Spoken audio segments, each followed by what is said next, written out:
How do I describe my first boyfriend? What words would even do him justice? Maybe I should start where you all want me to start. Who was he, and how did we meet? His name was Michael.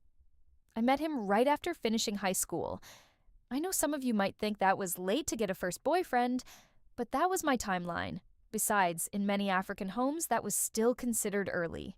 Here in Kenya, after high school, many students joined computer classes while waiting for KCSE results, the exam that would determine what college or university you could join, depending on your grades and career path. So, there I was. Fresh out of high school, young, curious, and honestly not thinking much about boys.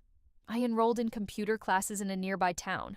We were around 12 students in one room, all excited like children discovering magic when we were introduced to Microsoft Windows.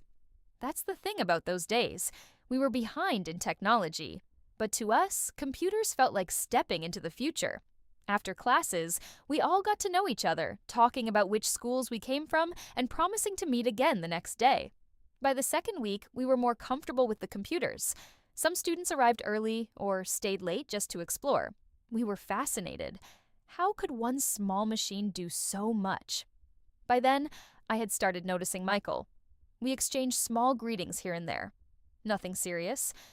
But one day, after class, he finally made his move. He asked where I lived, then offered to walk me home. Now, that might sound simple, but Michael lived on the opposite side of town. A whole tarmac road separated our directions. So for him to walk me home every day, that was effort. That was intention. Soon, it became our routine. And that's when I really started noticing him.